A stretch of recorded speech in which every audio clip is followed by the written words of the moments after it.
Yes. Good evening. तर राजस्थानची prelims आपली 9 November रविवारी आहे. तर त्याच्या आधी तुमच्याशी थोडंसं काही गोष्टींबद्दल डिस्कस करायचं होतं, किंवा आपल्या काही विद्यार्थ्यांचे नेहमीप्रमाणे मेसेज पण आले होते की सर, यावेळेस बेस्ट लकचा मेसेज नाही आला किंवा व्हिडिओ नाही आला. तर त्या अनुषंगाने थोडंसं नेमकं काय करायला पाहिजे त्याच्याबद्दल बोलूयात. मी फार काही टेक्निकल गोष्टींमध्ये नेणार नाहीये तुम्हाला, पण पेपरमध्ये नेमकं काय करायला पाहिजे आणि आत्ता उरलेल्या 1-1.5 दिवसांमध्ये, म्हणजे जेव्हा तुम्हाला व्हिडिओ येईल कदाचित मला वाटतं 1.5 किंवा 2 दिवस राहिलेले असतील. तर तेव्हा नेमकं आपण काय करायला पाहिजे त्या गोष्टी जरा थोड्याशा आपण डिस्कस करूया. आता सगळ्यात महत्वाची गोष्ट आहे ती म्हणजे कोणती, की या आता 2 दिवसांसाठी आपण काय प्लॅन केला पाहिजे. आता जो काही तुमचा प्लॅन चालू आहे तो फ्रायडे पर्यंत कंटिन्यूच झाला पाहिजे, त्याच्यामध्ये काही चेंजेस नाहीच पाहिजे. सॅटर्डेला त्यातल्या त्यात मला असं वाटतं की तुम्ही काही गोष्टी ज्या आहेत सॅटर्डेला शनिवारी, त्या गोष्टी मात्र तुम्ही HYTs वरती जास्त भर देऊ शकता. काही गोष्टी म्हणजे काय, की HYTs कसं आहे, की जे काही आपले वेगळे विषय आहेत तर त्या प्रत्येक विषयामध्ये काही महत्वाचे टॉपिक्स आहेत. तर ते टॉपिक्स कुठले त्याच्याबद्दल मी जात नाही, कारण मग सर हा टॉपिक राहिलाय वगैरे तुम्हाला बऱ्याचशा काही गोष्टी आठवायला लागतील. त्या टेन्शन मध्ये मला तुम्हाला न्यायचं नाहीये. बेसिक म्हणणं एकच आहे, की जर एकच विषय तुम्ही शनिवारी करणार असाल तर त्याच्याऐवजी जर तुम्ही बऱ्याचशा विषयांचे महत्वाचे महत्वाचे जर तुम्ही टॉपिक चेक करू शकलात, ओव्हरलुक करू शकलात, तर ते कधी पण बरं पडतं. सगळ्यात महत्वाची गोष्ट असते अजून एक, ती म्हणजे एका कुठल्याही पेजवरती आता स्टक होणं पुढच्या 1.5-2 दिवसांमध्ये हे काही आपल्याला स्ट्रॅटेजिकली बरोबर असणार नाही आपल्यासाठी. त्यामुळं पटापट म्हणजे पेज स्कॅन थ्रू करणं, पटापट पॉइंट्स बघून घेणं, हेडिंग्स पाहणं. लक्षात घ्या, म्हणजे जेव्हा तुम्ही एखादं पेज रीड करत असता, समजा याच्यावरती भरपूर काही माहिती आहे, तुम्ही फक्त हे हेडिंग वाचले, हे हेडिंग वाचले आणि हे हेडिंग वाचले, मधला सगळा डेटा नाही वाचला, तरी सुद्धा तुमच्या subconscious mind to conscious mind मध्ये जेव्हा ते प्रश्न तुम्ही वाचता एक्झाम मध्ये, ऑप्शन्समुळे काय होतं, हा जो काही मधला तुम्ही डेटा नसतो वाचलेला, तो आधी कधीतरी वाचलेला असतो, 2-3 वेळा रिव्हिजन केला असतो, तर तो डेटा सुद्धा पॉपअप व्हायला लागतो. त्यामुळं बेसिकली असं असलं पाहिजे रिव्हिजनची टेक्निक, किंवा तुम्ही फास्ट शेवटच्या दिवशी तुम्ही रीड करताना ते म्हणजे काय, की तुम्ही मॅक्सिमम गोष्टींवरती ओव्हरलुक केलं पाहिजे. त्याच्यानंतर मला असं वाटतं की ओरिजिनल पेपर्स जे आहेत राज्यसेवेचे प्रिलिम्सचे, ते आपण एकदा तरी चेक करायला पाहिजेत. कारण काय आहे, की जे काही ऑप्शन्सचा पॅटर्न आहे किंवा एक तो पेपरचा जो एक फील असतो, तर तो एकदा तुमचा रिवाइज होऊन जाईल. म्हणजे 1, 2, 3, 4 हे पर्याय क्रमांक कसे, म्हणजे आपण म्हणूया अरेंज केलेले आहेत, तर ही सुद्धा गोष्ट पाहणं, किंवा ABCD हा जो काही पॅटर्न असतो क्वेश्चनचा किंवा ऑप्शन्सचा, तर तो सुद्धा चेक होणं हे पण तितकंच गरजेचं असतं. त्यामुळे ओरिजिनल पेपर्स राज्यसेवेच्या प्रिलिम्सचे पाहायला हरकत नाही.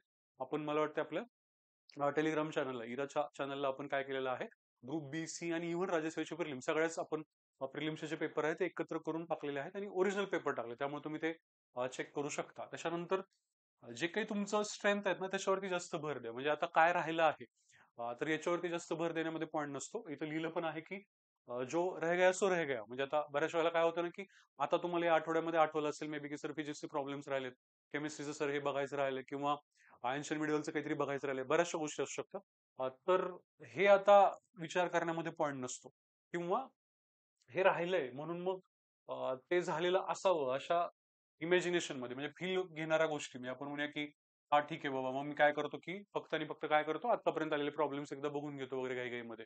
आता तसं काही करू नका. जर तुम्हाला काही कॉन्क्रीट बघायचंच असेल जे तुम्ही आतापर्यंत कधीच नाही केलं, तर त्या गोष्टी तुम्ही काय करायला, समजा फॉर एक्झाम्पल फिजिक्सच्या प्रॉब्लेमचा विचार करूया, तर तुम्हाला असं वाटतं की नाही सर मला खूप भीती वाटते आणि मी ते सोडून दिलेले आहेत, तर तुम्ही मग सोडलेली जी उदाहरणं आहेत स्टेट बोर्डामधली, ती जर तुम्हाला बघायची असतील व्यवस्थित, आता ती व्यवस्थित बघा. नाही तर नाही बघितलं तरी चालेल. तुमचा सगळा फोकस कशावरती पाहिजे, तुमच्या स्ट्रेंथ वरती आणि तुम्ही आतापर्यंत काय केलंय याच्यावरती पाहिजे. नवीन काही नाही वाचलं पाहिजे बेसिकली. हा एक सिम्पल पॉईंट आहे. त्याच्यानंतर काय, तर टेस्ट सिरीजचे पेपर्स, म्हणजे काही विद्यार्थ्यांनी विचारलं की सर टेस्ट सिरीजचा पेपर शेवटी शेवटी पाहू का, किंवा आता ह्या उरलेल्या 2 दिवसांमध्ये वगैरे पाहू का. तर मला वाटतं की टेस्ट सिरीजचे पेपर्स नाही पाहिले तरी चालतात. कुठल्या केसमध्ये तुम्ही पाहायला पाहिजेत, जर तुम्ही टेस्ट सिरीजच्या डिस्कशनच्या वेळेला त्या पेपर्सच्या आजूबाजूला जर काही लिहून ठेवलं असेल, महत्वाचे पॉईंट्स एकत्र कोलेक्ट केले असेल, तर मात्र मग तुम्ही हे पेपर्स पाहू शकता. नाहीतर मला वाटतं ओरिजिनल पेपर्स बघितले तरी बस होऊन जाईल. आता ते बाकीचे पेपर्स बघण्याचं काही कारण नाही. ठीक आहे. फील साठी बळच काही वाचू नका. हे तर म्हणजे पॉईंट नेहमीच असतो आपला, की आता काहीतरी राहिलंय म्हणून मग फक्त काय कव्हर करायचं म्हणून सर मग काय मी एका कुठल्या तरी पुस्तकामधून हे वाचून घेतलं, कोणाच्या तरी नोट्स आल्या होत्या तेवढ्यामध्ये ते बघून घेतलं वगैरे, असं काही करू नका. जे काही तुम्ही आतापर्यंत वाचलेलं आहे तेच कंटिन्यू केलं पाहिजे. त्यानंतर कॉमन क्वेश्चन आहे की सर व्हिज्युअलाइज काय करू, म्हणजे बऱ्याच वेळेला असं असतं की सर मार्क व्हिज्युअलाइज करायला पाहिजेत का वगैरे वगैरे बरेचसे, म्हणजे आता या याच्याबद्दल बऱ्याचशा शंका बऱ्याच जणांना असतात की सर मग ते नाही केलं म्हणून काही गडबड होईल का. तर मला असं वाटतं की बेसिकली व्हिज्युअलाइज काय करायला पाहिजे की तुम्ही मेन्सची तयारी करताय, तुम्ही खूप छान मेन्ससाठी तयारी करताय किंवा तुम्ही रायटिंग प्रॅक्टिस करताय किंवा तुमचा तो दिवस जो आहे संडेचा जो दिवस आहे तर तो रविवारचा दिवस तुमचा खूप व्यवस्थित गेलेला आहे आणि तुम्हाला घरी आल्यानंतर तुम्हाला मार्क खूप छान आलेले आहेत किंवा तुम्हाला चेक करताना तुमची अॅक्युरसी खूप चांगली आहे. इतकं व्हिज्युअलायझेशन, इतकं पॉझिटिव्ह व्हिज्युअलायझेशन सुद्धा खूप तुम्हाला कामाला येऊ शकतं, मदतीला येऊ शकतं. त्यापेक्षा फार काही तुम्ही काय म्हणतात त्याला, फार त्याच्यावरती जोर नाही दिला किंवा फार वेगळं काही विचार नाही केला तरी चालेल. कधी कधी कसं असतं की गोष्टी सिंपल ठेवल्याने जास्त तुम्हाला फायदा होऊ शकतो. त्याच्यानंतर एक मोठा एक इश्यू आहे तो म्हणजे काय तर झोपेचा. तर म्हणजे मला असं वाटतं की बऱ्याच जणांचं असं होतं ना की सॅटर्डेच्या दिवशी म्हणजे शनिवारी आता असं होईल की तुम्ही झोपण्याचा प्रयत्न कराल की नाही आता मला पेपरसाठी काय झोप चांगली आली पाहिजे, त्यामुळे मग मी 10 वाजताच बेडवरती पडतो आणि किंवा झोपतो वगैरे असं वाटेल तुम्हाला. आणि असं होऊन सुद्धा मग तुम्हाला 1-1:30 वाजेपर्यंत झोप येणार नाही. हा खूप कॉमन इश्यू असतो. म्हणजे जेवढ्या काही मी आतापर्यंत परीक्षा दिल्या असेल तर त्या परीक्षांमध्ये सगळ्या परीक्षांमध्ये हा इश्यू मी काय, माझ्या मित्रांनी काय, मैत्रिणींनी काय किंवा आपल्या विद्यार्थ्यांनी काय प्रत्येकानेच हा फेस केलेला आहे. पण कधी कधी काय होतं ना, आपण याला खूप जास्त ओव्हर इस्टिमेट करतो. म्हणजे over estimate in the sense काय ना, की आपण खूप जास्त अतिमहत्व देतो या गोष्टीला. तर पहिला तर एक रूल बेसिक आहे आपल्यासाठी की झोपायचे का व्यवस्थित, तर हा यस, त्याच्याबद्दल काही हेच नाहीये, तो विषयच नाहीये. जागरण वगैरे करू नका, अघोरी काही करू नका. एका रात्री सगळी रिव्हिजन करतो वगैरे असं काहीतरी ठरवून रात्रभर जागरण वगैरे करू नका. पण दुसरा एक मुद्दा असा पण आहे की समजा तुम्हाला झोप येत नाहीये, ठीक आहे, तुम्हाला वाचूही वाटत नाहीये पण झोप पण येत नाही आणि मग त्या केसमध्ये मात्र तुमचं टेन्शन हळूहळू वाढत जाईल की 1-1:30 वाजता रात्री असं वाटायला लागेल की आता मला झोप येत नाहीये, माझी झोप छान होत नाहीये, त्यामुळे माझा उद्याचा पेपर गडबडेल वगैरे. तर सगळ्यात महत्वाची गोष्ट हा सगळा मेंटल गेम आहे. तुम्ही राज्यसेवेचे मेन्स दिलेल्या विद्यार्थ्यांना जर विचारलं किंवा युपीएससीची मेन्स ज्यांनी दिली असेल त्यांच्याशी जर तुम्ही डिस्कस केलात ना, तर राज्यसेवेच्या मेन्सला वगैरे तर 3 दिवस सलग तुमचे 2-2 पेपर असतात दिवसभरातले. आणि तिथं सुद्धा बऱ्याच वेळेला तुमची झोप होतच नाही, पण तरी सुद्धा मुलांना खूप चांगले मार्क येतात किंवा लोक सर्वाईव्ह होतात. तर याचा एकच बेसिक अर्थ आहे की झोप आली काय किंवा नाही आली काय, तुम्ही ती गोष्ट पेपरला फार अटॅच करण्याची खरंच गरज नाहीये. म्हणजे जर तुम्ही असा विचार केला की सर मी 2 वाजता रात्री झोपलो, 3 वाजेपर्यंत झोपच आली नाही, 4 वाजेपर्यंत झोप आली नाही म्हणून आता मला पेपर अवघड गेला किंवा अवघड जाईल, तर मला असं वाटतं की हा काही मुद्दा असू शकत नाही. तुम्हाला कधीही झोप आली, लवकर आली, उशिरा आली, थोडासा उशीर झाला, काही हरकत नाही. त्याचं आणि परीक्षेचं किंवा पेपरचं कोरिलेशन लावू नका. असंही आपल्याला जीएसचा पेपर खूप चांगला द्यायचा आहे, सीसॅटचा क्वालिफाईंग पेपर आहे, तो तुम्ही मॅनेज करू शकाल.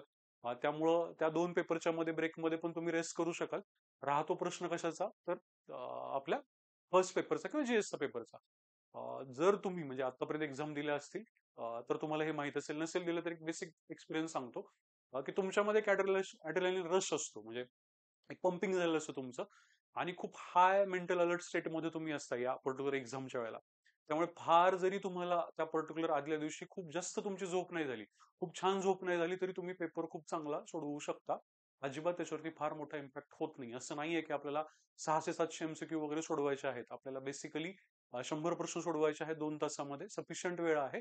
त्यामुळं जरी झोपेची काही गडबड झाली तरी त्याला एक्झामला अटॅच करू नका. हे कारण आपल्यासाठी नाहीये म्हणजे सर त्या दिवशी झोप आली नाही वगैरे. एक सिंपल म्हणजे एक्सपिरियन्स सांगतो. आपल्या बॅचचे किंवा आपले काय म्हणूया विद्यार्थी राहुल तांबे सर, आता सध्या ते डेप्युटी एज्युकेशन ऑफिसर आहेत. आता त्यांना सीओ क्लास 1 डीवायएसपी किंवा बीडीओ कुठली तरी एक क्लास 1 नक्कीच मिळेल. तर त्यांच्या 2020-21च्या मेन्सच्या वेळेचा अनुभव सांगतो की त्यांना त्या मेन्सला थोडेसे मार्क कमी आलेले आणि त्याचं बेसिक रिझन त्यांना असं वाटलं होतं की सर मला झोप येत नाही पेपरच्या मध्ये आणि मी खूप डिस्टर्ब होतोय. तर तेव्हा चक्क असं झालेलं की मी थोडं त्यांना त्यांना रागाच्या स्वरातच म्हणालेलो की तुम्ही कारण शोधताय, तुमच्या अपयशाची एक स्टोरी क्रिएट करताय आणि ही आपल्यासाठी काही चांगली गोष्ट नाहीये की आपण असा विचार करणं की झोप नाही आली आहे म्हणून मग मला मार्क कमी येतील. तर तुम्ही दोन्ही गोष्टी डिटॅच करा असं मी त्यांना त्यावेळेलाही बोललो होतो. आणि नंतर ते आता त्यांनी कितपत फॉलो केलं वगैरे आता ते ठीक आहे. म्हणजे आम्हाला माहिती आहे किंवा एक्सपिरियन्स आहे या सगळ्या गोष्टींचा आणि ते पाहिलेलं पण आहे की त्यांनी त्याच्यानंतर त्या गोष्टींना काढून टाकलं मनातून आणि त्याच्यावरती खूप चांगलं वर्क पण केलं. आणि मग त्याच्यामुळे काय होत असतं की 3 दिवस तुम्ही राजसेवेच्या मेन्सला पण सर्व्हाइव्ह करू शकता. इथं तर आपल्याला एका पेपरला खूप चांगलं सर्व्हाइव्ह करायचंय आणि सीसॅटला तुम्हाला काय क्वालिफाय व्हायचंय. त्यामुळं मला असं वाटतं की याला खूप जास्त खूप आपण म्हणूया चढवून ठेवू नको आपण या गोष्टीला डोक्यावरती आपल्या की त्याच्यामुळे आपलं नुकसान व्हावं. ठीक आहे. पुढचा एक महत्वाचा पॉईंट आहे तो म्हणजे काय, बऱ्याच जणांचं हे असतं की सर शेवटपर्यंत वाचायचं का आधीच बंद करून टाकायचं वगैरे. तर लक्षात ठेवा, मला तरी असं वाटतं की रीड रीड रीड रीड. कारण का सरळ बेसिक नियम आहे हा, की म्हणजे आपली जी स्पर्धा परीक्षा आहे किंवा कॉम्पिटेटिव्ह एक्झामिनेशन आहे तर एमसीक्यू बेस्ड आहे आणि ऑप्शन्स जर असतील तर बऱ्याचशा गोष्टी पॉपअप होतात. आणि सगळ्यात महत्वाची गोष्ट म्हणजे जेव्हा तुम्हाला एक्झाम सेंटरमध्ये जायचं असतं कुठल्याही पेपरसाठी, तर तुम्हाला ते असं पण काय करतात की हाफ आवर म्हणजे 30 मिनिटं तुम्हाला आधी मध्ये बोलवलेलं असतं किंवा एंट्री सांगितलेली असते. त्यामुळे मग ह्या 30 मिनिटाचा बफर असाही तुम्हाला मिळतो त्या पेपरच्या आधी शांत व्हायला, रिलॅक्स व्हायला वगैरे. त्यामुळे शक्य तेवढं तुम्हाला वाचायचं असेल तर काहीच हरकत नाही. बऱ्याच वेळेला असं होतं की एक्झाम सेंटरमध्ये जाता जाता तुमची एखादी डायरी असेल, नोट्स असतील, एखाद्या सरांचं किंवा एखाद्या मॅडमांचं पुस्तक असेल, त्याच्यामध्ये तुम्ही काहीतरी नोट मेकिंग केलं असेल, एखादा पेपर असेल, त्याच्यामध्ये तुम्ही काहीतरी पीवायक्यू चार्जबद्दल लिहिलं असेल, तर त्या गोष्टी वाचल्यानंतर त्याच गोष्टी रिफ्लेक्ट होतात पेपरमध्ये आणि त्याच्याने कॉन्फिडन्स खूप जास्त बूस्ट होतो. त्यामुळं असं काही समजायची गरज नाही की नाही मी सर सकाळी 7 वाजताच अभ्यास बंद करून टाकला पाहिजे का किंवा आदल्या दिवशी रात्री मग मी सगळं झाकून ठेवलं पाहिजे का. असं काही नाहीये. ज्याला वाटतं मी वाचावं त्यांनी वाचावं. ज्याला वाटतं की नाही मला फटीग येतोय, मला एक्झामसाठी माझी एनर्जी सेव्ह करायची आहे, त्यांनी एनर्जी सेव्ह करावी. काही त्याच्यामध्ये अडचण नाही. ठीक आहे. त्याच्यानंतर एक महत्वाची गोष्ट म्हणजे आता की पेपरमध्ये, आता हे पेपरच्या आधीच थोडंसं झालं, पेपरमध्ये काय काय गोष्टींवरती तुम्ही लक्ष ठेवलं पाहिजे. तर मला असं वाटतं की पेपरच्या तिथे गेल्यानंतर म्हणजे सेंटरच्या तिथे गेल्यानंतर ना तुम्हाला ज्या कुठल्या गोष्टींनी शांत वाटतं ना तर ती गोष्ट तुम्ही करायला पाहिजे. म्हणजे काही असू द्या मग ते. म्हणजे तुम्हाला एखादं हेडफोन वरती तुमचं तुम्ही काय करताय की गाणं ऐकताय, हरकत नाही. तिथे सेंटरवरती गेल्यानंतर मध्ये जाण्याच्या आधी किंवा तुम्ही तुमचं तुमचं गाणं ऐकत वाचत बसलाय, काही हरकत नाही. तुमच्यापैकी कुणाला हनुमान चालीसा म्हणायचं असेल, एखाद्याला गाणं सॉरी एखादी कविता वगैरे वाचायची, काय असेल ते असेल, तुमची जी गोष्ट असेल ना, ही तुमची इंडिव्हिज्युअल गोष्ट असते, खूप पर्सनल गोष्ट असते. मला असं वाटतं की ही गोष्ट तुम्ही केलीच पाहिजे. कारण का याच्यामुळे तुम्ही नकारात्मक चर्चा ज्या आहेत बिनकामाच्या त्या सेंटरवरती चालणाऱ्या, बऱ्याच वेळेला आपण कोणाशी तरी भेटतो, मग ते काहीतरी अचानक आपल्याला काहीतरी एखादं इनपुट असं देतात किंवा एखादी गोष्ट अशी आठवण काढतात एक्झाम मधल्या कुठली तरी त्या विषयाची वगैरे, की त्यामुळे आपण खूप जास्त निगेटिव्ह होऊ शकतो. तर मला वाटतं की ते आपण अवॉइड करायला पाहिजे. हा स्क्रीनशॉट का लावलाय ते सांगतो मी तुम्हाला. आता काल परवाच म्हणजे आपली ही जी राज्यसेवा मेन्स आहे 2024 ची किंवा राज्यसेवेची जी काही जनरल मेरिट लिस्ट आहे तर ती लागली. त्याच्यामध्ये आपले बरेचसे विद्यार्थी सिलेक्ट झाले. त्यातले रोहित जोगस सर आले होते भेटायला, पेढे द्यायला आले होते.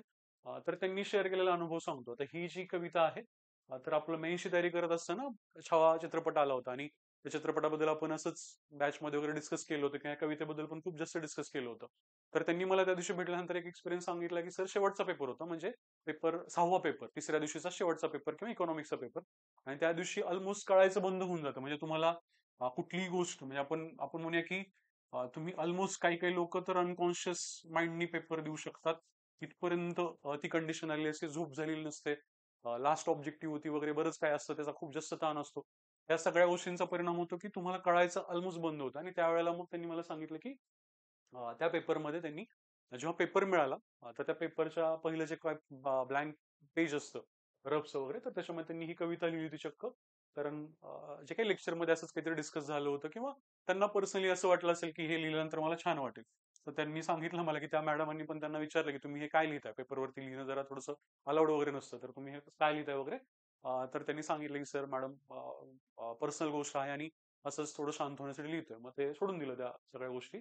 तर बेसिकली सांगण्याचा उद्देश आहे की तुम्ही एखादी कविता लिहा, तुम्हाला जे काही आठवायचं ते आठवा, चांगल्या मेमरीज आठवा त्या पर्टिक्युलर गोष्टीमध्ये किंवा त्या पर्टिक्युलर अर्ध्या तासामध्ये.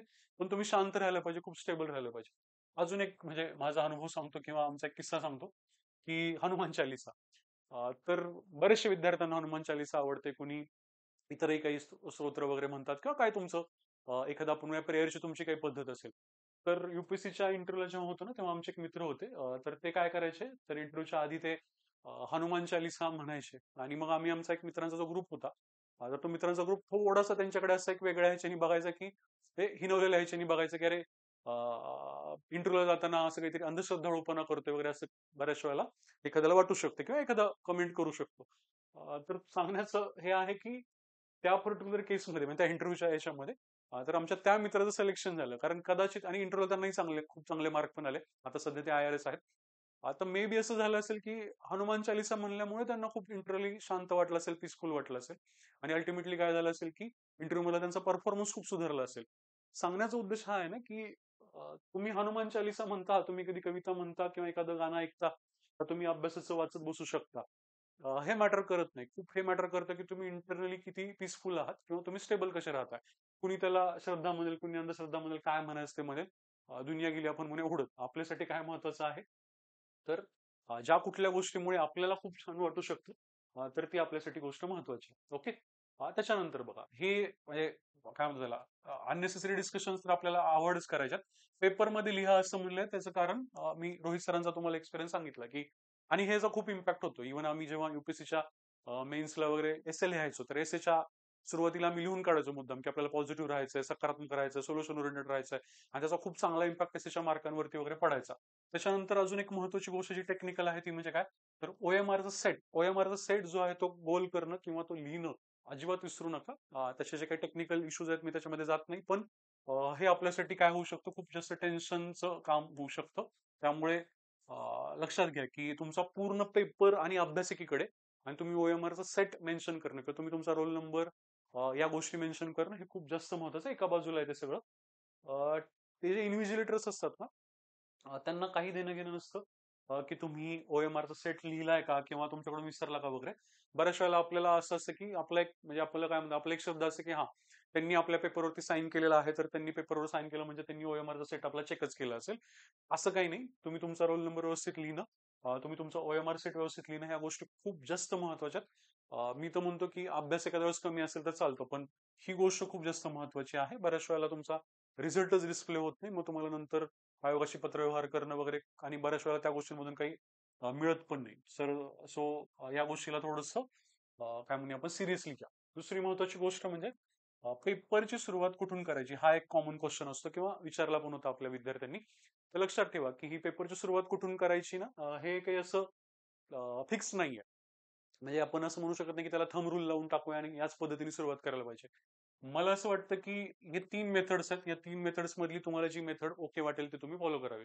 फॉर एक्झाम्पल, बऱ्याच जणांना कसं असतं की पॉलिटीचा कॉन्फिडन्स आहे, पॉलिटी पहिल्यांदा घेतलं, मग हिस्ट्रीचा कॉन्फिडन्स, हिस्ट्री पहिल्यांदा म्हणजे सेकंड नंबरला घेतलं, मग जॉग्राफी घेतलं वगैरे. म्हणजे एक एक विषय तुम्ही चूज करू शकता, तुम्हाला जो कॉन्फिडन्स आहे तो. ठीक आहे. दुसरी एक स्ट्रॅटेजी आहे किंवा दुसरा एक प्रकार असतो तो म्हणजे कुठला, की तुम्हाला सर्वाधिक कॉन्फिडन्स कुठल्या विषयाचा आहे. हा ठीक आहे बाबा, मी सर हिस्ट्री खूप छान करून गेलो होतो किंवा जॉग्राफी खूप चांगलं करून गेलो होतो, तर जॉग्राफीने सुरुवात केली आणि मग नंतर मात्र सिक्वेन्सनी म्हणजे 1 ते 100 नुसार मी पेपर सोडवला. ठीक आहे. यावरच्या केसमध्ये मात्र काय करता, तुम्ही विषय चूज करता, एक एक विषय चूज करता. त्यावरच्या केसमध्ये थर्ड केस आहे ती म्हणजे काय, जे काही पेपर आलाय त्याच्यानुसार 1 ते 100 तुम्ही सोडवणं. ठीक आहे. तुम्हाला असं वाटतं की कुठलंही एक्स्ट्रीम फॉलो करण्यापेक्षा तुम्ही 2 नंबरचं जरी फॉलो केलं की तुम्हाला कुठला विषय कॉन्फिडंट वाटतो किंवा कॉन्फिडन्स ज्या विषयाचा जास्त आहे, त्यांनी समजा तुम्ही सुरुवात करताय आणि नंतर तुम्ही काय करताय, सिक्वेन्स फॉलो करताय, आता ते बेटर राहतं. जर मला विचारलं पर्सनली तर मी आहे त्या सिक्वेन्सनी पेपर सोडवायचो. आता हे मी हक्कानी म्हणजे सॉरी ऑथॉरिटीने यासाठी सांगू शकतोय की जो काही युपीएससीच्या प्रिलिम्सचा माझा निकाल आहे तर तो आतापर्यंत मी कधी जाऊ दिला नाही. तर ते बेसिकली हे आहे की सिक्वेन्स फॉलो करणं मला जास्त महत्वाचं वाटायचं, कारण का बऱ्याच वेळेला तुमचा गोळा टिक करण्यामध्ये चूक होऊ शकते किंवा बऱ्याच वेळेला असं होऊ शकतं की तुम्ही काय झालं, एखादा विषय समजा तुम्हाला वाटला कॉन्फिडंट असणारा विषय घेतला, म्हणजे तुम्हाला कॉन्फिडन्स असणारा विषय असला आणि तोच विषय खूप जास्त अवघड निघाला किंवा त्याच्यामधले प्रश्न थोडेसे लेंदी निघाले किंवा तुम्हाला न येणारे प्रश्न आले, तर तुमचा कॉन्फिडन्स खूप जास्त लो पण होऊ शकतो. त्यामुळं कधी कधी असं असतं की तुम्ही 1 to 100 असं सरळ सरळ गेलात तर ते बेटर राहतं. ठीक आहे.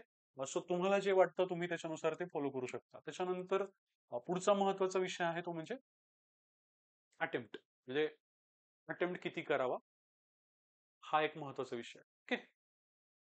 अटेम्प्टच्या बाबतीमध्ये बघा, आपण नेहमी बोलतो ते म्हणजे आपल्या बॅचच्या विद्यार्थ्यांना माहिती आता की घटोत्कच अप्रोच. हे काय भानगड आहे मग घटोत्कच अप्रोच, तर ती घटोत्कचाची एक स्टोरी आहे महाभारतामधली. तर भीम आणि हिडिंबा राक्षसी, तर यांच्या मधल्या म्हणजे आपण म्हणूया त्यांचा हा मुलगा असतो घटोत्कच. त्याच्यामध्ये प्रचंड पॉवर्स असतात, कारण का शेवटी राक्षसिनी मधून झालेला तो मुलगा असतो, तर त्याच्याकडे प्रचंड पॉवर्स असतात. आणि ऑब्व्हियसली तो भीमाकडून म्हणजेच पांडवांकडून कुरुक्षेत्राच्या त्या युद्धामध्ये लढत असतो. आणि मग काय असतं की त्याच्याकडे ज्या असणाऱ्या ज्या काही मॅजिकल पॉवर्स वगैरे असतात त्याच्यामुळे तो कौरवांचं खूप मोठं नुकसान पण करत असतो. मग असं होतं की मला वाटतं 14 वगैरे दिवसात अशी स्टोरी आहे की महाभारताच्या 14व्या दिवसाची, की हा खूप जास्त घटोत्कच नुकसान करतोय, म्हणून आता घटोत्कचाचा काहीतरी बंदोबस्त करायचा असं कौरव ठरवतात. आणि मग त्याचा बंदोबस्त करण्यासाठी काय करावं लागतं, कर्णाला म्हणजे कर्णाला आपलं जे काही शस्त्र असतं, मग त्याला कोणी ब्रह्मास्त्र मंत्र, कोणी वसावी म्हणून एक शस्त्र म्हणतं. ते कसं स्पेशल शस्त्र असतं, ते कर्णाला ते वापरावं लागतं कुणाच्या विरोधात, घटोत्कचाच्या विरोधामध्ये. आणि मग घटोत्कच म्हणजे आपण म्हणूया त्याची डेथ होते घटोत्कचाची. पण मग जेव्हा घटोत्कचाची डेथ होणार असते तेव्हा असं होतं की श्रीकृष्ण याला घटोत्कचाला सांगतात की तू पडणारच आहेस आता आणि तू एवढा ह्यूज आहेस तर तू काय कर ह्या सगळ्या कौरव लोकांवरती पड म्हणजे जेव्हा तू पडणार आहेस किंवा जेव्हा तू मरणार आहेस तेव्हा सुद्धा तू जास्तीत जास्त लोकांना मारून मर.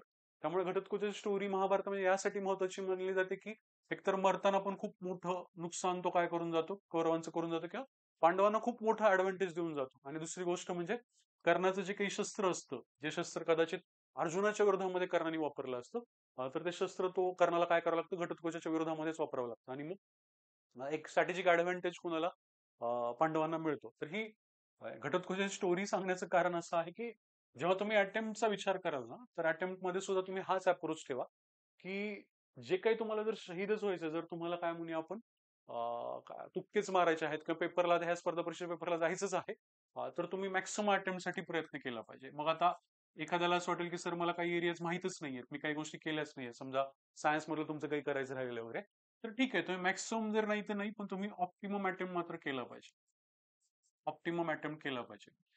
कारण काय असतं ना जर तुम्ही असं म्हणाल की स्पर्धा परीक्षेच्या एक्झामला जाऊन किंवा आपल्या कुठल्या कॉम्पिटेटिव्ह एक्झाम आणि सगळ्या कॉम्पिटेटिव्ह एक्झामिनेशन साठी कराय तुम्ही जर असं म्हणाल की नाही मी खूप अॅक्युरेसी वरती भर देणार तर नेहमी आपण असं म्हणतो की accuracy is a myth.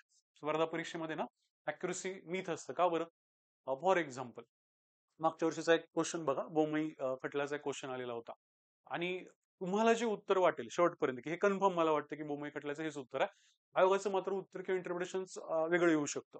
Karpoori Thakur समजा तुम्ही मागच्या वर्षी राज्यसेवेच्या प्रिलिम्सचा प्रश्न घेतला तुम्हाला असं वाटतं की नाही कन्फर्म हेच उत्तर आहे असं मला वाटतं आणि कदाचित काय होऊ शकतं की उत्तर मात्र वेगळे येऊ शकते. याचा अर्थ काय जे तुमचे नॉन क्वेश्चन्स आहेत जे तुम्हाला असं वाटतं की जे 100% बरोबर येणार आहेत ठीक आहे ना तर ते बऱ्याच वेळेला काय होऊ शकतात ना रॉंग येऊ शकतात किंवा चुकीचे येऊ शकतात. ते तुम्हाला वाटतंय ते क्वेश्चन बऱ्याच वेळेला काय होऊ शकतात चुकीचे येऊ शकतात. आणि काय होतं की जे कदाचित तुमचे अननोन क्वेश्चन्स आहेत म्हणजे आपण म्हणूया की तुम्ही इलिमिनेशन टेक्निकली सोडवलेले असतील किंवा तुम्ही जनरलाइज अंडरस्टँडिंगनी सोडवले असतील किंवा तुम्ही आपण म्हणूया लॉजिकनी सोडवले असतील कुठले म्हणजे डेटा ऍप्लिकेशननी सोडवले असतील तर बऱ्याच वेळेला अननोन क्वेश्चन मात्र 100% बरोबर येण्याचा चान्स वाढतो आणि हे कधी कळतं फर्स्ट की आल्यावरती कळतं हे असं नाही कळत म्हणजे पेपरमध्ये नाही कळत. त्यामुळे समजा आपण असं विचार करूया की एखादा विद्यार्थी काय म्हणतो की नाही सर मी अॅक्युरेसीवरती भर देणार आणि मी 75च अटेम्प्ट करणार ठीक आहे 75च अटेम्प्ट करणार मग त्यांनी काय केलं की ऑलरेडी 25 त्यांनी अटेम्प्टच नाही केलेला. जेव्हा तुम्ही 25 अटेम्प्टच नाही करत ना तेव्हा तुम्ही काय होतं ना 75 म्हणजे 75 दोन्ही काय म्हणूया आपण 150 तर तुमचे मार्क जे येणार आहेत फायनल मार्क ते 150 पैकीच येणार आहेत आणि मग 150 पैकी तुम्ही कट ऑफ क्लिअर करणं ही खूप मुश्किल गोष्ट व्हायला लागते लक्षात ठेवा. त्यामुळं जर तुम्ही अटेम्प्ट खूप कमी केला ठीक आहे त्यात पण जर काही क्वेश्चन कॅन्सल वगैरे झाले तर तुम्ही खूप लोअर लेवलला किंवा लोअर साईडला तुमचा स्कोअर ऑलरेडी येणार आहे. म्हणजे मी असं नेहमी म्हणतो आपल्या बॅचच्या विद्यार्थ्यांना की जी लोक अशा प्रकारचे खूप कमी वगैरे अटेम्प्ट करून येतात ना त्यांचा प्रॉब्लेम असा होतो की ते फर्स्ट कीलाच आउट होतात. फर्स्ट कीच्या वेळेला ते आउट होऊन जातात म्हणजे फर्स्ट की यायच्या आधीच आउट होऊन जातात सेकंड कीचा प्रश्नही राहत नाही. कारण का तुम्ही अटेम्प्टच एवढा कमी केलाय की तुमचे जर तुम्ही दोन्ही जरी त्याला गुणले तर 150 पैकी तुमचे मार्क येणार आहेत. 150 पैकी मार्क म्हणजे हे खूप म्हणजे आपण म्हणूया रेअरेस्ट ऑफ रेअर पॉसिबिलिटी आहे किंवा तुम्ही तशा केसमध्ये मागचे जे काही कट ऑफ्स आहेत तर त्याचे मार्क तुम्ही क्रॉस कराल. तर हे असं कधीच करू नका. तुमचं ऑप्टिमम म्हणजे मी म्हणत नाही की मॅक्सिमम अटेम्प्ट समजा कोणी 100 करतो कोणी 98 करणारे पण आपल्याकडे विद्यार्थी असतात 95 करणारे विद्यार्थी असतात. मला असं वाटतं की ऑप्टिमम अटेम्प्ट मध्ये तुम्ही 90 ते 92 क्वेश्चनचा तरी कंपल्सरी विचार केलाच पाहिजे. आता ह्याच्या वरती गेलात तरी चालतं पण फार खाली येऊ नका ठीक आहे ना. म्हणजे मी तर म्हणेल की 85च्या खाली तर कसंच तुम्ही अटेम्प्ट नाही करू शकत कारण ते खूप रिस्की झोन मध्ये जायला लागतं तुम्ही तुमचा ओव्हरऑल तुमचा जो पेपर चेक करायचे जे मार्क आहेत तेच खूप कमी व्हायला लागतात. त्यामुळे हे लक्षात ठेवा म्हणजे घटोत्कच का म्हणतोय आपण ठीक आहे ना म्हणजे फेलच व्हायचं असेल तर ते असं फेल व्हायला पाहिजे की तुम्ही काय म्हणता त्याला शेवटपर्यंत तुम्ही लढलाय असं फेल व्हायला पाहिजे. क्वेश्चन्स अटेम्प्ट नाही केले म्हणजे जिथे ऑप्शन्स आहेत 4 ऑप्शन्स त्या 4 ऑप्शन्स असताना सुद्धा जर तुम्ही क्वेश्चन्स अटेम्प्ट नाही करत आहे तर ती गडबड आहे लक्षात ठेवा. जर समजा थेरॉटिकल एक्झाम आहे त्याच्यामध्ये ब्लँक जागा आहे तिथे तुम्हाला प्रश्नाचं उत्तर लिहायचं तुम्हाला डेटा माहित नाही आणि तुम्ही तो नाही अटेम्प्ट केला तर एक वेळ चालेल पण जिथे ऑप्शन्स आहेत तिथे तुम्हाला 4 पैकी 1 मारायचं म्हणजे 25% प्रॉबिलिटी तर तुमची प्रश्नाचे उत्तर देण्याची अशीच आहे म्हणजे काही अभ्यास न करता. मग अशा वेळेला तर तुम्ही अटेम्प्ट तुमचा ऑप्टिममच ठेवला पाहिजे ठीक आहे. त्याच्यानंतर अजून एक महत्वाची जी गोष्ट असते म्हणजे आता ही गोष्ट अशी लिहिण्याचं कारण आता काल परवाच स्नेहल चव्हाण मॅडम आहेत आपल्या बॅचच्या तर त्यांना पण यावेळेस क्लास 1 किंवा क्लास 2 चांगली पोस्ट मिळेल. तर त्या आल्या होत्या भेटायला आणि त्यांनी त्यांचा एक्सपिरियन्स सांगितला. तर त्यांनी असं सांगितलं की म्हणजे याच्या आधी काय व्हायचं त्यांचं की याच्या आधीच्या मेन्स मध्ये त्यांना त्या अपेक्षित स्कोर का नाही आला आणि आता त्यांनी लिप का 40-50 मार्कांची त्यांनी लिप घेतली. तर त्यांनी असा अनुभव शेअर केला की पहिल्या एका तासामध्ये माझी अॅक्युरेसी खूप चांगली असायची, म्हणजे ऑलमोस्ट 80% वगैरे पण अॅक्युरेसी असायची. पण त्यांच्या युपीएससीच्या प्रिलिम्सचा पण त्यांनी अनुभव त्यावेळेस शेअर केला. पण दुसऱ्या तासामध्ये मात्र त्यांची अॅक्युरेसी जी आहे ती खूप जास्त कमी व्हायची. तर ह्याचं रिझन काय असतं ना, की तुम्ही खूप जास्त पहिल्या तासामध्ये फास्ट पेपर सोडवायला जाणं, ठीक आहे, आणि तुम्ही फटीगमध्ये जा, म्हणजे तुम्ही खूप घाई गडबड करणं आणि मग नंतर तुम्ही खूप जास्त फटीगमध्ये जाणं. आता असं नाही झालं पाहिजे. म्हणजे तुमचं कॉन्सन्ट्रेशन जे आहे ते तुम्हाला 2 तासांपर्यंत किंवा 1.5 तासांपर्यंत, म्हणजे जर समजा एखाद्याचा खूप चांगला अभ्यास असेल, खूप लवकर पेपर सोडून पण होतो बऱ्याच जणांचा, तर तुम्हाला बेसिकली काय आहे ना, की तुम्ही दुसऱ्या तासापर्यंत किंवा मी म्हणेल की 100 प्रश्नांपर्यंत आपल्याला टिकायचं आहे. 100 प्रश्नांपर्यंत आपल्याला आपली काय करायची आहे, एकंदरीत कॉन्सन्ट्रेशन किंवा फोकस जे आहे तर ते टिकवायचं हे तुमच्या लक्षात आलं पाहिजे. सो याच्यावरती फार हे करा, लक्ष द्या, की असं तर होत नाहीये ना, की नाही तुम्ही पहिल्या एका तासामध्ये खूप व्यवस्थित सगळं सोडवताय आणि मग नंतरच्या एका तासामध्ये मात्र तुम्ही ढिलं पडता. कधी कधी काय होतं ना, पेपर 1 तास झाल्यानंतर क्वेश्चन्स काही सोडवल्यानंतर तुम्ही झोन आउट व्हायला लागता, तुम्ही ढिलं पडायला लागता. सो चेक युअर सेल्फ, म्हणजे मी तर असं म्हणतो की तुम्ही दर 15 मिनिटांनी 20 मिनिटांनी चेक केलं पाहिजे की तुम्ही नेमक्या किती वेळा क्वेश्चन वरती आहात. मग तुम्ही स्वतःला एक कॉन्शियसली एक आपण चिमटा काढतो म्हणतो ना, त्या पद्धतीने तुम्ही एक हे केलं पाहिजे की हा ठीक आहे, आपण आपलं ट्रॅक व्यवस्थित चाललाय का, आपण कॉन्शियसली सगळा पेपर सोडवतोय का. नाही तर काय होतं कधी कधी 1 तास झाल्यानंतर काही विशिष्ट प्रश्न सोडवल्यानंतर बरेच जण काय करतात, एका तासामध्ये 70 वगैरे प्रश्न झालेले असतात काही जणांचे, आणि मग नंतर शेवटच्या 30 प्रश्नांमध्ये वगैरे खूप गडबडतात. तर तसं काही होऊ देऊ नका, याची काळजी तुम्ही घेतली पाहिजे. ठीक आहे. त्याच्यानंतर अजून एक बेसिक क्वेश्चन आहे, तो म्हणजे ऑल ऑफ द अबोचं काय करूया. म्हणजे हा एक खूप काय म्हणजे जिव्हाळ्याचा प्रश्न असतो आपल्या सगळ्यांचा. बऱ्याच जणांना वाटतं की ऑल ऑफ द अबो मारलं पाहिजे, किंवा सगळेच ऑप्शन घेऊन गेलं पाहिजे वगैरे. तर बेसिक एक सिंपल त्याची हे आहे की बाबा प्ले ऑन मेरिट, म्हणजे आपण म्हणतो की सचिन असेल, सहवाग असेल किंवा कुठलाही क्रिकेटर असेल, तो त्या बॉलच्या मेरिटनुसार त्याच्यावरती खेळतो. जर बॉलच्या मेरिटनुसार नाही खेळला तर ऑब्व्हियसली काय म्हणतात कॅच आउट होईल किंवा एलबीडब्ल्यू होईल, जे होईल ते होईल, किंवा स्टम्पिंग पण होऊ शकतं. तर बेसिकली ते आहे की तुम्ही प्ले ऑन मेरिट. आता प्ले ऑन मेरिट म्हणजे काय, तो तो क्वेश्चन नेमका कसा आहे. सगळ्यात महत्वाची गोष्ट, पहिला रूल तर तुम्ही लावला पाहिजे की तुमच्याकडे त्याच्याबद्दल काही क्वेश्चन बद्दल माहिती आहे का. ठीक आहे. म्हणजे जर तुम्हाला कन्फर्म माहिती आहे, तुमच्याकडे काहीतरी डेटा आहे, तुम्हाला माहित आहे की बाबा काय ते कोठारी समितीच्या बाबतीमध्ये समजा फॉर एक्झाम्पल तुम्हाला माहिती आहे फिक्स की बाबा 6% आहे जीडीपीच्या, 6% वगैरे खर्च आहे समजा, हे तुम्हाला फिक्स माहिती आहे. तर अशा वेळेला चलबिचल होऊ नका. कारण याच्या अशा प्रश्नांमध्ये चलबिचल होणं आणि मग बळबळच 10% असताना सुद्धा मग ऑल ऑफ द अबोव करणं, हे मात्र तुमच्यासाठी खूप जास्त नुकसानकारक होऊ शकतं. त्यामुळे काय, पहिला रूल तर आहे की तुम्हाला एखादी गोष्ट माहिती आहे ना, तर माहिती आहे. जर तुम्हाला कन्फर्म माहिती आहे, तुम्हाला तिथं गेल्यानंतर लक्षात येते की हे मी वाचलंय, तर सो गो विथ इट. म्हणजे तुमच्या स्वतःवरती तुमचा विश्वास पाहिजे, कन्व्हिक्शन आपण म्हणूया त्याला, कन्व्हिक्शन पाहिजे तुमच्यामध्ये, की ठीक आहे हे मला माहिती आहे, तर मी याच अँगलनी हा प्रश्न सोडवणार आहे, मी त्या ऑप्शन्सच्या याच्यामध्ये जाणार नाही. समजा तुम्हाला इंट्युशन येत आहे की हा पर्याय काय आहे, चुकीचा आहे. ठीक आहे. इंट्युशन येते म्हणजे काय, की एखादा पर्याय तुम्हाला वाटतं की इनकरेक्ट आहे, त्याला मी इन्क्लूड केलं नाही पाहिजे, तरी सुद्धा तुम्ही तुमच्या इंट्युशनला जास्त महत्व दिलं पाहिजे. ठीक आहे.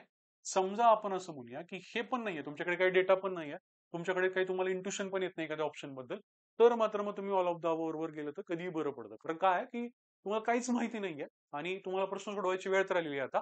म्हणजे आपण म्हणूया ना की काहीच दिसत नाहीये, अंधार आहे सगळा.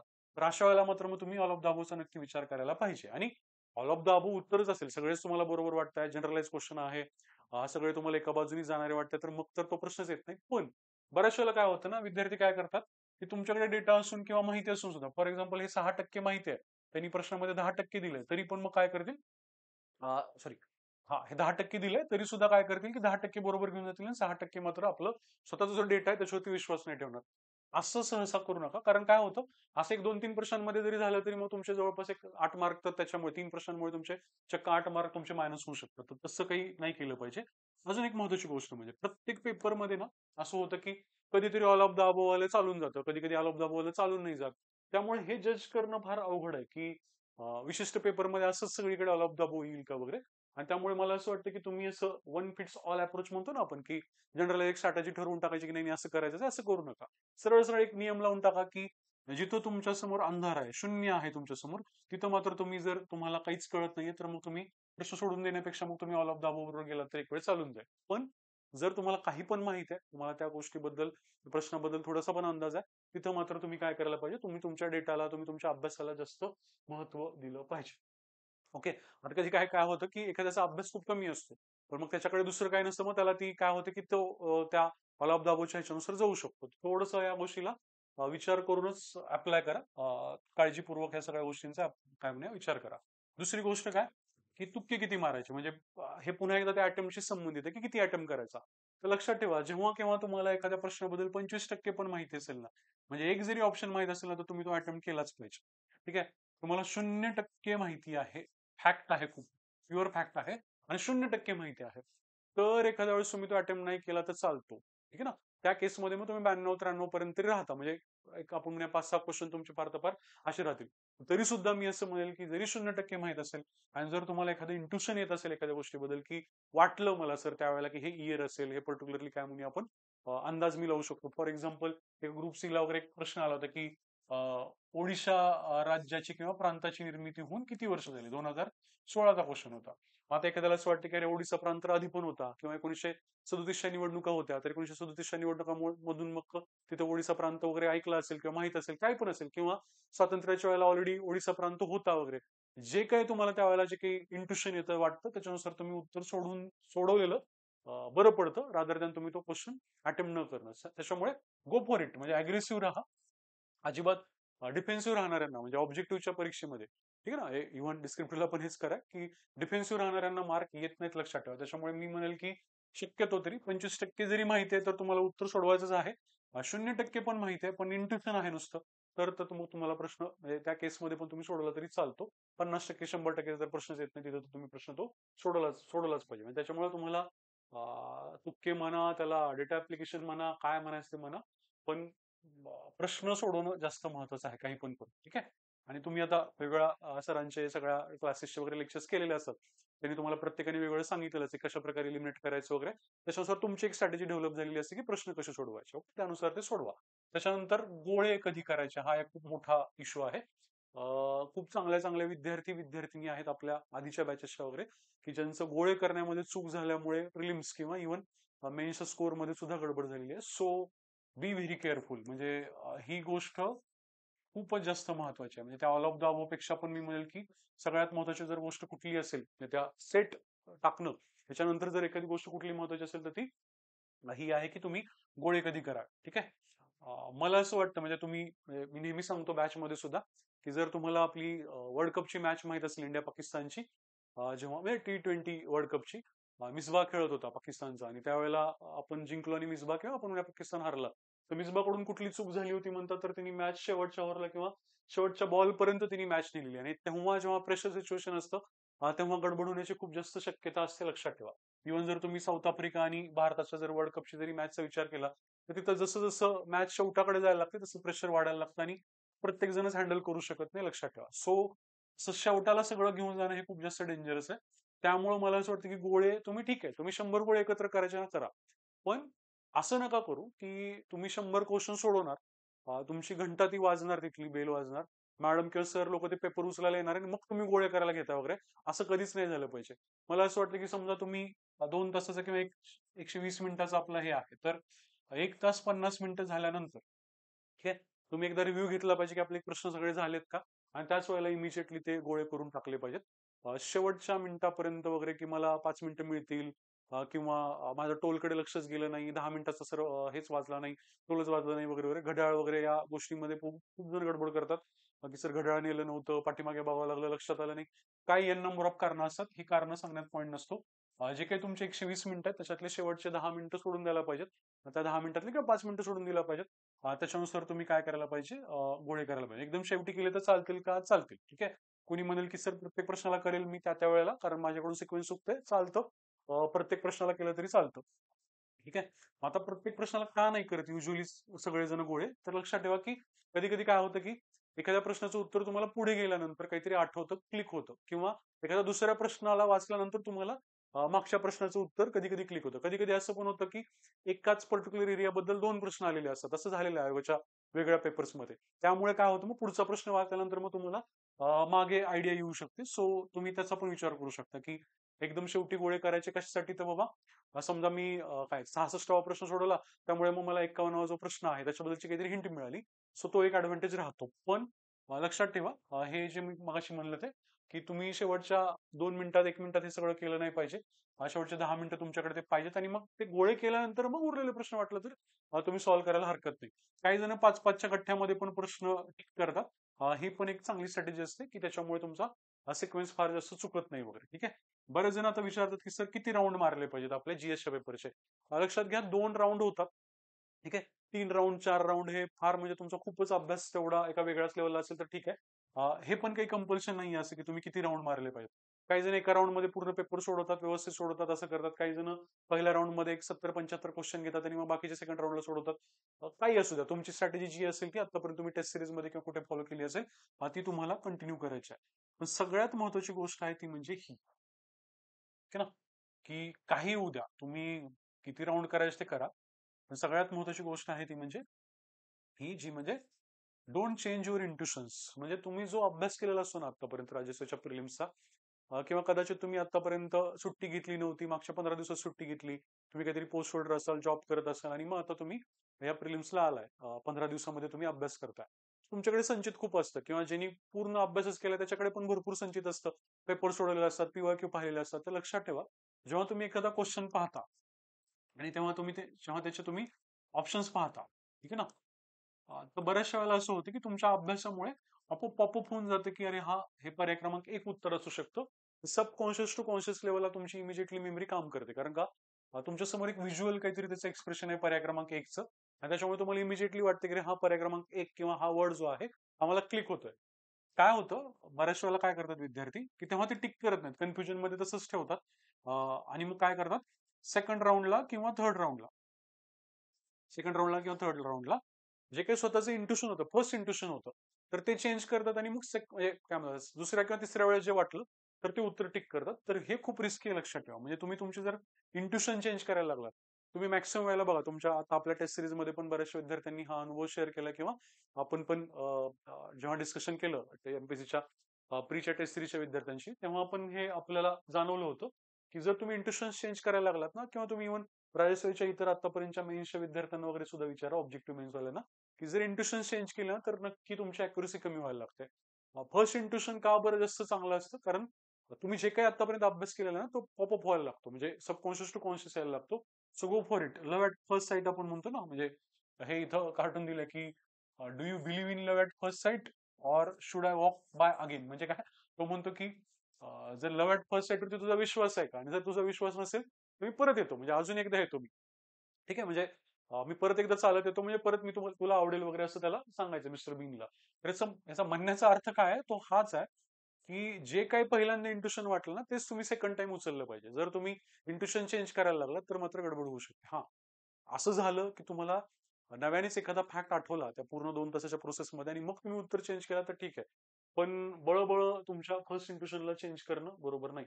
त्यानंतर हा कट ऑफचा एक मुद्दा, तुम्ही म्हणाल की कट ऑफ, ठीक आहे, तर लक्षात घ्या, हे बिनकामाचं आहे, काहीच कामाचं नाही हे आता. कारण कुणीच असं सांगू शकत नाही पेपरच्या आधी की काय होऊ शकतं काय नाही वगैरे.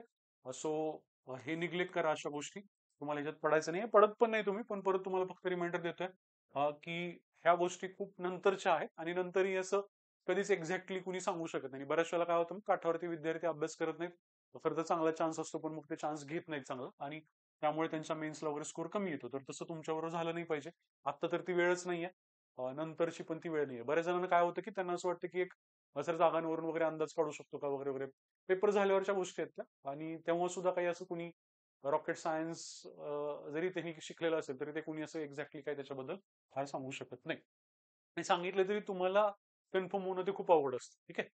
त्याच्यानंतर म्हणजे सगळ्यात महत्वाची गोष्ट, ठीक आहे, बरं, अजून एक राहिलं मगाशी, की जेव्हा आपण त्या इंट्युशन बद्दल वगैरे बोलत होतो, तर प्रयत्न करा की जेव्हा तुम्ही पेपर सोडवताय तेव्हा तुमचा ए ऑप्शन आहे, बी ऑप्शन आहे, सी ऑप्शन आहे, डी ऑप्शन आहे, तर प्रयत्न करा की जेव्हा तुम्हाला एखादा ऑप्शन बरोबर वाटेल तर तो प्लस करा, एखादा चुकीचा वाटेल तो मायनस करा, प्लस करा, मायनस करा, आणि मग उत्तर घ्या की हा ठीक आहे, ए आणि काय आहेत, सी बरोबर आहेत, किंवा मग डी आणि बी चुकीचे आहेत, इनकरेक्ट विचारले का करेक्ट विचारले. सहसा करेक्ट, ठीक आहे, इनकरेक्ट हे जे काही शब्द आहेत, ठीक आहे, तर यांना गोल करणं किंवा तिथं प्लस मायनस त्या आजूबाजूला एबीसीडीच्या बाजूला करणं, विजिबिलिटी चांगली राहते, व्हिज्युअल एक्सप्रेशन तुम्हाला येतात मिळतात, आणि त्याच्यामुळे मग तुमचं उत्तर टिक करताना चुकत नाही. बऱ्याच वेळेला पेपरमध्ये उत्तर बरोबर सोडलं जातं आणि गोळा करताना मात्र चुकीचा गोळा केला जातो. हे असं नाही झालं पाहिजे. आता हे सगळं सांगण्याचं कारण कारण हे सगळं तुम्ही जसं अनुभवता तसंच आम्ही पण अनुभवलेलं आहे. ठीक आहे. आता हे काय, आता हे मध्येच काय आलं अर्थ वगैरे. तर हे बॅच मध्ये आपण नेहमी बोलतो तो एक महत्वाचा मुद्दा काय की कसं असतं बघा की आपल्याला काय वाटतं की सर हे नाही झालं, ते नाही झालं, हे राहिलं, ते राहिलं. काही वाटू शकतं की सर पर्टिक्युलर हा पार्ट राहिला. काही जणांचं असं असतं की नाही सर सगळं खूप छान वाचलंय, पण कुठेतरी इंटरनली फिअर असते कायम की सर थोडं काहीतरी राहिलेलं आहे. तर एक सिंपल हे सांगतो की जे कुणी आतापर्यंत आपल्या राज्यसेवेतून डेप्युटी कलेक्टर झालेत किंवा इव्हन काय म्हणतात त्याला युपीएससी मधून कुणी आय एस पण झालेले आहेत किंवा नाही झालेत, ज्यांचं सिलेक्शन झालंय किंवा नाही झाले, जे कुणाचे उदाहरण घ्या, कुणीच पूर्ण परफेक्ट अभ्यास करून गेलं होतं म्हणून त्याची प्रिलिम्स निघाली किंवा त्याचा अल्टिमेटली रँक आला असं कधीच झालेलं नाहीये. म्हणजे कितीतरी आपल्या बॅचेसचेच डेप्युटी कलेक्टर आहेत की ते असं म्हणतात की सर अॅग्री अजून थोडं चांगलं वाचलं असतं तर असं झालं असतं. म्हणजे हा खूप काय म्हणतात कॉमन एक्सपिरियन्स आहे की काही पण झालं शेवटी अल्टिमेटली तरी कुणीच असं म्हणत नाही की नाही मी सगळं करून गेलो होतो. हा ठीक आहे, इम्प्रूव्ह केलं म्हणतील, पण सगळं करून गेलो होतं असं कुणीच म्हणणार नाही. म्हणजे सांगण्याचा उद्देश हा आहे की तुम्ही जे काही तुमचं आता सध्या इम्परफेक्शन आहे, 19-20 असेल तुमचा काही जरी अभ्यास थोडा बहुत असेल, काही फरक पडत नाही. त्या 19-20 अभ्यासामध्ये सुद्धा तुम्ही खूप चांगलं पास होऊ शकता. ठीक आहे. आणि हे सगळीकडेच करा, म्हणजे इव्हन आपल्याला जेव्हा डिस्क्रिप्टिव्हला यायचं ना, आपण जेव्हा सराव करणार आहे लिखाणाचा, तेव्हा पण लक्षात ठेवा, आपण काही फार प्रत्येक आन्सर खूप भारी लिहिणार नाही, परफेक्ट लिहिणार नाहीये. इम्परफेक्ट खूप चांगली आपण सॉरी इम्परफेक्ट पण सगळी उत्तरं जरी आपण लिहिली ना तरी खूप चांगले मार्क आपल्याला राजसेच्या मेन्सला डिस्क्रिप्टिव्हला पण येऊ शकतात. तेव्हा ती पण भीती सोडून द्या की तिथे पण परफेक्शन आहे. कुठेच परफेक्शन नाही पाहिजे आपल्याला, इम्परफेक्शनच पाहिजे. मग हे असं का लिहिलेलं आहे किंवा आपण हे पृथ्वीचं चित्र तुम्हाला हे आकृती का दिलेली आहे भूगोलाचा माझा विषय नाही. पण बेसिकली तुम्हाला माहिती असेल की अर्थ जी असते ती आपण म्हणतो 23.5 वगैरे डिग्री जो असतो त्याचा अक्ष काय असतो टिल्टेड असतो. तर परफेक्ट जर पाहिजे होता आपल्याला अक्ष या पृथ्वीचा तर तो असा पाहिजे होता ना, सरळ सरळ अक्ष पाहिजे होता ऍक्सिस जो आहे पृथ्वीचा. पण तसं नाहीये. पृथ्वी काय आहे की थोडीशी आपण म्हणूया झुकलेली आहे एका बाजूला आणि रिव्हॉल्व करते स्वतःच्या भोवती वगैरे. तर तुम्ही विचार करा जर ही परफेक्शनच्या याच्यामध्ये असली असती ना पृथ्वी आज, तर हे समर हे विंटर ठीक आहे ना, किंवा जे काही आहे म्हणजे अर्थचे सीझन्स आहेत ना, ते काही असले नसते. ठीक आहे, म्हणजे अजिबातच असले नसते. म्हणजे सगळं एक्स्ट्रीम क्लायमेट असलं असतं, टोकाचं क्लायमेट असलं असतं. एखाद्या पर्टिक्युलर ठिकाणी जे काही क्लायमेट आहे तेच क्लायमेट आयुष्यभर, म्हणजे पृथ्वीचं आयुष्य आणि तुमचं आमचं आयुष्य तेच आयुष्यभर तसंच राहिलं असतं. मान्सून बिन्सूनचे काही विषय राहिला नसता. वेगवेगळ्या पिकांचा विषय राहिला नसता, व्हरायटीचा विषय राहिला नसता. एखाद्या ठिकाणी एखादं पीक येतं तर तीच पीक घ्यावं लागलं असतं, तसंच राहावं लागलं असतं. आपलं कल्चर बिल्चर विल्चर सगळं सगळं सगळं संपला असता विषय. काहीच व्हरायटी आपल्या लाईफमध्ये राहिली नसती, बायोडायव्हर्सिटीच मुळात राहिली नसती. मला तर असं वाटतं की जर हे म्हणजे असं नसतं तरी काय ते 90 डिग्री मध्ये असतं किंवा पूर्ण परफेक्ट याच्यामध्ये जर ऍक्सिस असला असता, तर ह्युमन सिव्हिलायझेशन खरंच कितपत टिकू शकले असते ह्याचाच खरं तर प्रश्न आहे. खूप जास्त वेगळ्या कंडिशन्स असल्या असत्या. त्याच्यामुळे हे कायम लक्षात ठेवा की जर तुम्ही ज्या प्लॅनेट वरती राहता त्या प्लॅनेटनेच काय करून ठेवलेलं आहे, इम्परफेक्शन पकडून ठेवलेलं आहे. ठीक आहे ना. तर त्या इम्परफेक्शनलाच खूप जास्त महत्व आहे, त्याच्यामध्येच आपलं आयुष्य आहे. मी तर असं नेहमी म्हणतो की imperfection is the most beautiful thing. म्हणजे आपल्या आयुष्यात जर सगळ्यात चांगलं काय असेल तर हीच गोष्ट असते की तुम्ही इम्परफेक्ट असणं. ठीक आहे. आणि कुठेच आपल्याला परफेक्शन गाठून पोस्ट मिळवायची नाही आणि मिळत पण नाही. ठीक आहे ना. तुम्ही जसं आहात तसं राहा. तुम्ही स्वभावाने तुमच्या अभ्यासाने जे काही तुम्ही जसं जसं असाल त्याच्यामध्ये सुद्धा तुम्हाला खूप चांगली पोस्ट किंवा आपण म्हणूया प्रिलिम्स आपण व्यवस्थित काढू शकतो. सो म्हणजे काहीतरी असं ऍबस्ट्रॅक्ट कुणाकडून तरी आपण आदर्श घेण्याची गरज नाहीये. आपण आपल्या ज्या प्लॅनेट वरती राहतो तिथून जरी तो आपण आदर्श घेतला तरी आपल्यासाठी सफिशियंट आहे. वाचा कधीतरी तुमचं निवांत झाल्यानंतर की काय नेमकं जर पृथ्वीचा ऍक्सिस टिल्ट असला नसता, स्ट्रेट असला असता तर नेमकी काय कंडिशन असली असते. त्याच्यानंतर म्हणजे एक सिंपल स्टोरी तुम्हाला सांगायची आहे. आता ही मोटिवेशनल स्टोरी आहे का काय आहे ते ठीक आहे, तुम्ही त्याच्यावरती जायचं. मला असं फार त्याच्यामध्ये तुम्हाला न्यायचं नाही की काय म्हणतात त्याला याच्यामधून तुम्ही मोटिवेट व्हावं. तुम्ही हे लेक्चर ऐकल्यानंतर तुम्हाला छान वाटावं, तुम्हाला एक थोडं रिलॅक्स फील व्हावं आणि तुम्हाला पेपर चांगला जावा एवढाच उद्देश आहे. तर मार्कंडेय ऋषींची ही स्टोरी आहे. ठीक आहे. तर हे दोन काय म्हणूया आपण एक कपल आहे, ऋषींचं एक कपल आहे म्हणा. तर हे काय काय म्हणतात त्याला मृदावती एक ऋषी आहेत किंवा त्या महिला आहेत आणि अ, मृकंडू म्हणून एक ऋषी असतात. तर या दोघांना बरेचशे वर्ष काय झालं असतं की मूलबाळ काही झालेलं नसतं आणि मग ते काय करतात की शंकराची तपस्या करतात, शंकर देवाची किंवा महादेवाची तपस्या करतात आणि असं म्हणतात की आपल्याला म्हणजे आम्हाला मूल झालं पाहिजे असं त्यांचा एक शंकराकडे वर मागतात. मग शंकर असं म्हणतात, महादेव असं म्हणतात की ठीक आहे, तुम्हाला मी तो वर देतो आणि तुम्हाला एक मूल होईल. पण ते मूल काय होईल की 16 वर्षच जगेल. ते प्रचंड हुशार असेल, त्याच्यामध्ये प्रचंड विजडम असेल, ठीक आहे, त्याच्यामध्ये प्रचंड स्ट्रेंथ असेल, सगळं असेल गोष्टी. पण ते फक्त काय आहे की 16च वर्ष जगेल असं शंकर किंवा महादेव त्या दोघांना असं म्हणतात. ठीक आहे. पण ठीक आहे, मग ते जे काय आहे ते त्याच्यानुसार ते काय म्हणतात, त्या बाळाचा जन्म होतो, त्याचं नाव असतं मार्कंडेय. तेच नंतर परत मार्कंडेय ऋषी म्हणून म्हणतो, नंतर खूप पुराणांमध्ये वगैरे किंवा आपल्या मायथॉलॉजी मध्ये खूप जास्त त्यांचं नाव फेमस आहे. ठीक आहे. मार्कंडेय पुराण असेल किंवा देवी महात्म्य वगैरे असेल, बऱ्याचशा गोष्टी त्यांनी लिहिल्या असं म्हणलं जातं. तर मग ठीक आहे की आपण म्हणूया की त्यांना काय म्हणूया, हे मार्कंडेय जो आहे तो लहानाचा हळूहळू मोठं व्हायला लागतो. आणि असं होतं की जसं जसं 16 वर्ष जवळ यायला लागतात, तसं तसं त्याचे जे आई वडील असतात हे दोघं, तर यांच्यामध्ये एक एन्झायटी निर्माण व्हायला लागते आणि त्यांना खूप जास्त टेन्शन यायला लागते की हा तर आता 16 वर्षापर्यंत जगू शकणार आहे वगैरे म्हणून.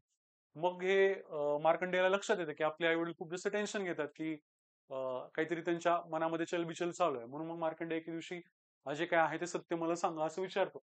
आणि मग त्याचे आई वडील जे आहेत मार्कंडेयाला सांगून टाकतात की असं असं तू, आम्ही वरदान मागितल्यानंतर तू आम्हाला झालेला आहेस आणि 16च वर्ष तू जगू शकणार आहेस वगैरे. मार्कंडेय त्या दोघांनाही शांत करतात आणि म्हणतात की ठीक आहे, आपण विचार करूया या गोष्टीचा. आणि मला असं वाटतं की आपण घाबरलं नाही पाहिजे, कारण faith is stronger than fear, असं एक सिंपल त्यांचं एक म्हणणं असतं. की आपण म्हणजे मी काय करेल की महादेवाची किंवा शिवाची मी प्रार्थना करेल आणि मी तपश्चर्या करेल. आणि जर त्यांनी मला त्याच्यामधून सोडवलं तर मग नक्कीच काय पण काहीतरी चांगलं पुढे करू शकतो असं म्हणून ते तपश्चर्याला बसतात. एक शिवलिंग घेऊन ते तपश्चर्याला बसतात, अशी एक काय म्हणूया आपण स्टोरी सांगितली जाते. मग होतं असं की 16 वर्ष जेव्हा मार्कंडेयाला कंप्लीट होतात, तेव्हा मृत्यू जो आहे, ठीक आहे, आता मग मृत्यूचं पर्सोनिफिकेशन म्हणजे व्यक्तिगत रूप म्हणजे यम. तर यम शेवटी काय होतं मग की मार्कंडेयाला घेऊन जायला येतात. ठीक आहे. आणि त्यावेळेला तर हे तपश्चर्या करत असतात किंवा शिवाची आराधना करत असतात. मग असं होतं की यम म्हणतो की तुझा वेळ संपलेला आहे आता आणि त्याच्यामुळे मी म्हणजे घेऊन जायला आलेलो आहे. मग मार्कंडेय असं म्हणतात यमाला की ठीक आहे, तू मला घेऊन जाऊ शकतोस, याच्याबद्दल काही अडचण नाहीये, पण माझी थोडीशी पूजा किंवा पूजा अर्चना जी आहे किंवा भक्ती जी आहे ती थोडीशी बाकी आहे, ती मी कंप्लीट करून घेतो आणि मग तू मला घेऊन जा असं म्हणतात. पण यम म्हणतो की नाही, मी डेथ आहे, मी डेथचं स्वरूप आहे, आता मी कुणासाठी थांबू नाही शकत, मी तुला घेऊन जाईल म्हणून तो जो काही फासा असतो तर ते टाकण्याचा तो प्रयत्न करतात. पण होतं असं, तो फासा जो असतो तो म्हणजे मार्कंडेयांच्या भोवती तर पडतोच पडतो, पण ते शिवलिंग जे असतं तपश्चर्याच्या तिथलं, तर त्या शिवलिंगाच्या बाजूला पण तो फासा पडतो. ऑब्व्हियसली डेथचा जो फासा असतो किंवा मृत्यूचा जो फासा असतो तो शिवलिंगाच्या बाजूला पडल्यामुळे किंवा त्याच्या भोवती पडल्यामुळे शंकर महादेवाला किंवा म्हणूया आपण महादेवांना प्रचंड राग येतो, ते प्रकट होतात आणि ते असं म्हणतात यमाला की तू खूप मोठी चूक केलीस.